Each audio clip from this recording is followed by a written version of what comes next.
Halo teman-teman semua, kami dari kelompok 10 Kimia Lingkungan dan Kimia Hijau, Institut Teknologi Sumatera, akan membawakan sebuah topik dengan judul Pencemaran Lahan Akibat TPA. Sebelumnya, perkenalkan saya Gita Nurani dan rekan-rekan saya, Kartika Dinita, Muhammad Yunus Ferdiansyah, Mego Arya Pratama, Nopi Gosivinasari, dan Yohana Christine. Ingatkah kamu dengan jargon buanglah sampah pada tempatnya? Sampah merupakan konsekuensi dari adanya aktivitas makhluk hidup dalam bentuk padat. Sampah sendiri digadang-gadang akan terus meningkat seiring peningkatan jumlah penduduk dan perubahan gaya hidup manusia. Faktanya, menurut data Kementerian Lingkungan Hidup dan Kehutanan pada Februari 2020 lalu, jumlah timbunan sampah dalam setahun berkisar 67,8 juta ton.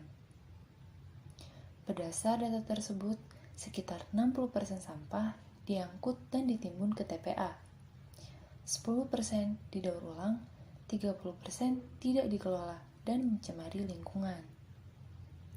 Lalu, apa itu TPA? Berdasar Peraturan Undang-Undang Nomor 18 Tahun 2008 tentang pengelolaan sampah, TPA adalah singkatan dari tempat pemrosesan akhir, yaitu tempat untuk memproses dan mengembalikan sampah ke media lingkungan secara aman bagi manusia dan lingkungan. Namun, TPA akrab disebut oleh masyarakat sebagai tempat pembuangan akhir. Yang menjadi pertanyaannya, sudahkah sampah diproses dan dikembalikan ke media lingkungan secara aman? Mengingat pembangunan TPA secara terus-menerus bukanlah solusi yang efektif dan aman bagi lingkungan.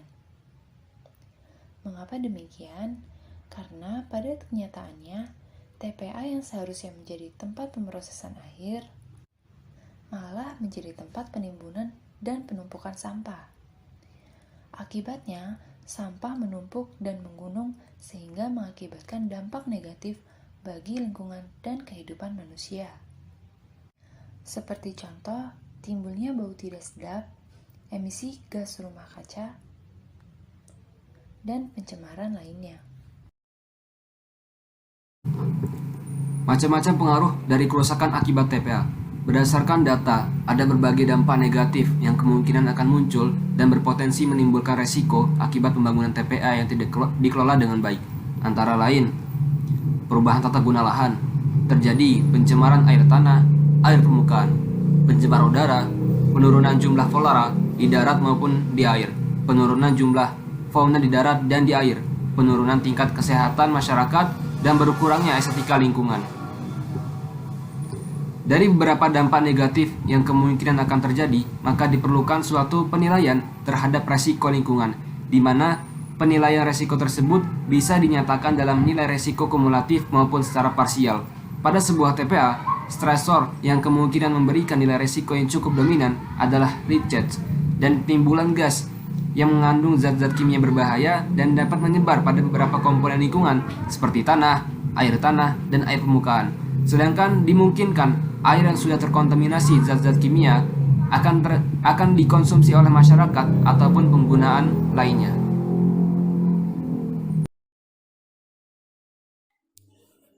Untuk menangani permasalahan sampah secara menyeluruh, perlu dilakukan alternatif pengelolaan pada sampah, seperti melakukan pemilihan sampah. Secara garis besar, sampah terbagi menjadi dua kategori, yaitu sampah anorganik dan sampah organik. Sampah anorganik terbagi menjadi sampah plastik, kertas, dan logam yang dapat didaur ulang menjadi bahan baku industri serta memiliki nilai ekonomis yang cukup tinggi. Sampah organik dapat menyebabkan timbulnya bau tak sedap. Sampah organik ini dapat didaur ulang menjadi kompos yang sangat bermanfaat bagi lahan pertanian. Setelah dilakukan pemilihan pada sampah organik, dapat kita olah menjadi pupuk kompos. Dalam melakukan proses perubahan sampah organik menjadi kompos, yang perlu kita lakukan, kita bisa menggunakan alat komposter. Dengan adanya metode komposter ini, pengelolaan sampah kota menjadi lebih sederhana, sehingga dapat mengurangi volume sampah di TPA dan dapat meminimalisir bau tak sedap yang dikeluarkan oleh sampah organik yang membusuk karena tidak langsung diolah. Selanjutnya, sampah bahan berbahaya beracun atau yang sering kita sebut dengan B3. Biasanya berasal dari limbah alat-alat medis, di mana sampah tersebut secara potensial menularkan penyakit, sehingga memerlukan penanganan dan pembuangan. Beberapa teknologi dan insinerator mampu mendesinfeksi sampah medis. Teknologi ini biasanya lebih murah, secara teknis tidak rumit dan rendah pencemarannya bila dibandingkan dengan insinerator. Banyak jenis sampah yang secara kimia berbahaya, termasuk obat-obatan yang dihasilkan oleh fasilitas-fasilitas kesehatan. Sampah-sampah tersebut tidak sesuai diinsinerasi. Beberapa seperti merkuri harus dihilangkan dengan cara merubah pembelian bahan-bahan. Bahan lain yang dapat didaur ulang selebihnya harus dikumpulkan dengan hati-hati dan dikembalikan ke pabriknya. Kemudian, produk bersih dan prinsip 4R.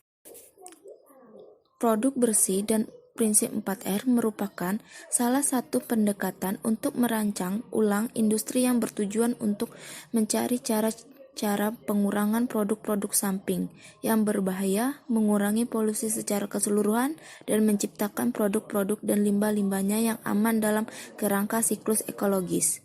Prinsip-prinsip produk bersih adalah prinsip-prinsip yang juga bisa diterapkan dalam keseharian, misalnya dengan menerapkan prinsip 4R.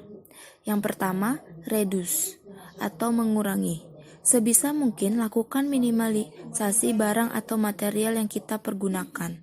Semakin banyak kita menggunakan material, semakin banyak sampah yang dihasilkan. Yang kedua, reuse, memakai kembali. Sebisa mungkin pilihlah barang-barang yang bisa dipakai kembali. Hindari pemakaian barang-barang yang disposable atau sekali pakai atau buang. Hal ini dapat memperpanjang waktu pemakaian barang sebelum ia menjadi sampah. Yang ketiga, recycle atau mendaur ulang. Sebisa mungkin barang-barang yang sudah tidak berguna lagi bisa didaur ulang. Tidak semua barang bisa didaur ulang, namun saat ini sudah banyak industri non-formal dan industri rumah tangga yang memanfaatkan sampah menjadi barang lain. Yang terakhir yaitu replace atau mengganti. Teliti barang yang kita pakai sehari-hari. Gantilah barang-barang yang hanya bisa dipakai sekali dengan barang-barang yang lebih tahan lama. Dan juga telitilah agar kita hanya memakai barang-barang yang lebih ramah lingkungan. Misal, ganti kantong kresek kita yang dengan keranjang belanjaan. Dan jangan pergunakan styrofoam karena kedua bahan ini tidak bisa didegradasi secara alami. Sekian video dari kelompok 10 mengenai pencemaran lahan akibat tempat pembuangan akhir atau TPA. Semoga video ini bermanfaat bagi kita semua. Wabillahi taufiq wal hidayah. Wassalamualaikum warahmatullahi wabarakatuh.